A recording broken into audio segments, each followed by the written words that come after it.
Hi guys, Mons here. On this episode of All the Months, we're going to be looking at the Premier League review for Game Week 16. So I'm going to look at three games in particular. It's going to be the Chelsea versus Everton game, Crystal Palace versus Manchester City game, and also the Spurs versus Nottingham Forest game. Just before I get started, I just want to thank everyone who subscribed to my channel so far. And if you haven't subscribed yet, if you find yourself in my video, please make sure to click on the subscribe button. Thank you very much. So let me just get started here. So the first game we're going to look at is going to be in quick details. It's going to be the Spurs versus Nottingham Forest game. So the risky pick alert landed this week. I picked Nottingham Forest to beat Tottenham Hotspurs, and that's exactly what happened. I had no faith in Spurs going into this game. I felt Nottingham Forest were going to batter them, we're going to absolutely destroy them at home, and that's exactly what happened. Spurs conceded some very, very poor goals. Spurs need to have a good hard look at themselves, and also there's four Spurs fans in particular who I interact with on a regular basis in terms of football. I'm obviously not going to give you the last name. Aaron, Evan, Mark D, and Mark W. Those four Tottenham fans were giving me hell all week about picking Nottingham Forest to beat Spurs. However, my pick came true and they didn't, and they completely disappeared. Those four Spurs fans are the biggest cowards I've ever seen in my whole entire life. All they do all week is give out to me about not picking Spurs to win, and when Spurs don't win, you don't see them at all. They all disappear. So, like I said, Spurs fans, no time for them whatsoever. The Spurs team, I think they're a bang average team. I don't know how many I've lost them in so many times in a row. This game literally exposed Spurs for what they are. They're a very weak team. They're soft to the core, like I said in my preview for this game week, and honestly couldn't believe how Nottingham Forest dealt with them. I thought Spurs were actually going to put up a bit of a fight, but they're completely bottled it. In this game, Spurs generated 0.33 XG expected goals, and Nottingham Forest generated 2.3 expected goals. Spurs only had one shot on target in the whole entire game.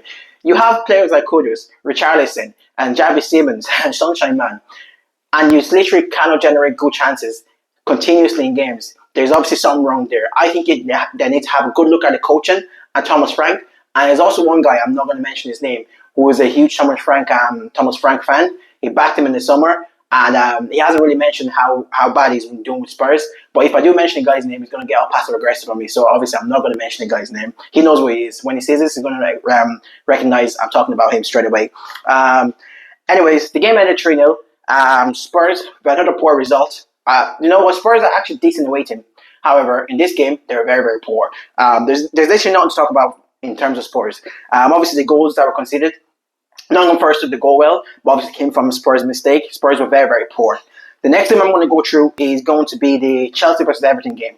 I was looking forward to this game. I actually picked Everton to win this game. However, this game, Everton started really well. I think they had majority of the possession. They had some decent early chances with Grealish and Dyer kicking the ball. Jake O'Brien, they have Tarkowski back post header. They just missed the chance. They were not clinical at all. Chelsea had two good chances and they took it straight away. I was very, very disappointed in terms of Everton, especially in the second half. They didn't come out fighting at all. I expected David Moyes' team. His DNA is you don't give away any soft goals. Don't give away anything easy. If you're down a goal or two, you come out in the second half. You're fighting for every single second ball. And this game was very, very poor. The crowd was absolutely useless. The Chelsea crowd, all they do is chant Chelsea, Chelsea, Chelsea every couple of minutes. Like it was for me it was a very, very poor game. And the second half was even more poor. Just because there was no bite from both teams. Chelsea were happy to take the 2-0 lead, which no problem at all with that. However, Everton, we expect a lot more for Everton, and Everton in this game just they had no conviction about themselves. They were very, very poor. I was very, very disappointed in Everton, if I'm being completely honest with you. Next game I'm going to go through is going to be the Crystal Palace versus Manchester City game.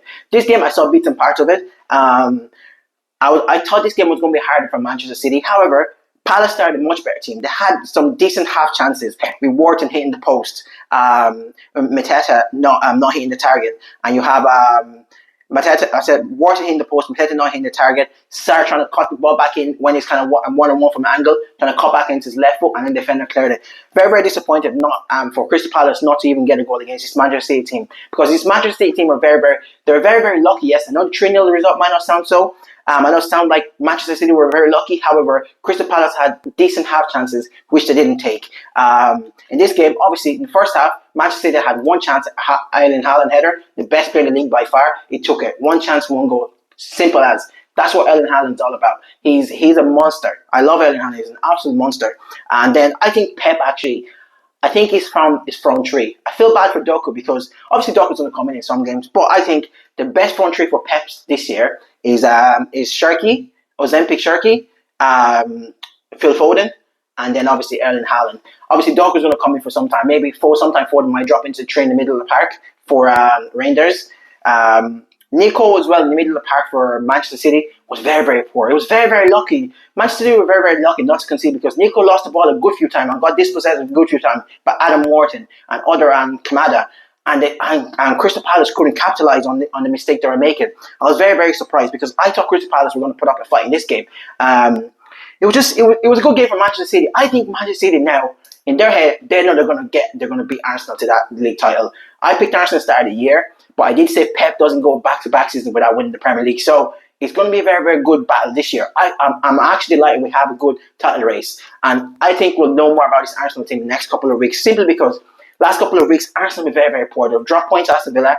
I think they dropped points, they drew 1-1 to Chelsea and then they lost to Aston Villa as well. And they weren't very convincing this weekend just gone as well.